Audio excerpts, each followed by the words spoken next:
Hi guys, in this video we're going to talk about something called diabetic stomach. Now what is that? Well, sometimes when you're diabetic you have nauseousness or vomiting. Sometimes even when you do the ketogenic diet you might feel, when you're doing intermittent fasting, as a part of it, you might feel nauseousness and even the sensation of vomiting as well. And that's a different situation. But typically when you have chronic diabetes or chronic hyperglycemia, which is high sugar, it's going to affect the nervous system. Now I've already talked about in a lot of other videos something called peripheral neuropathy.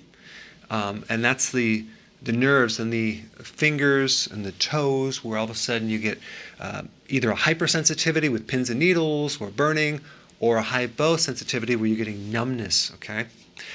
Because blood sugar issues and high insulin really destroy the nervous system and the blood vessels that go to the nervous system as well.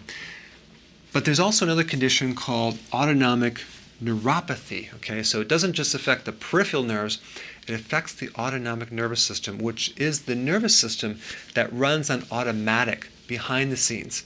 It's the nervous system that controls a lot of the organ functions. Okay, when you have autonomic neuropathy, you get a problem with the bladder, retention of urine. You can have a problem with the cardiovascular system, whether it's high blood pressure or low blood pressure.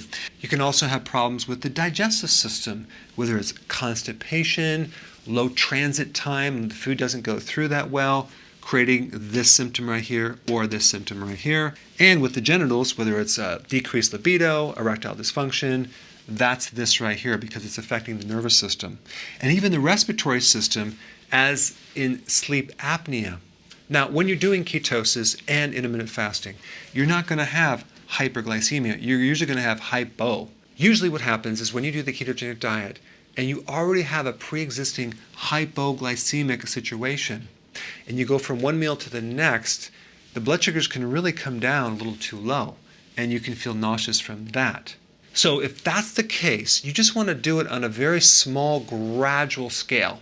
Back off, do the 3 meals a day, add more fat, and do that over a long period of time till you're really comfortable, and then slowly, gradually go into the 2 meals a day, and then gradually go into the 1 meal a day until you're fully keto adapted, and that way you can avoid these 2 symptoms right here. Thanks for watching. Hey, thank you so much for watching. Keep spreading the word and share this video.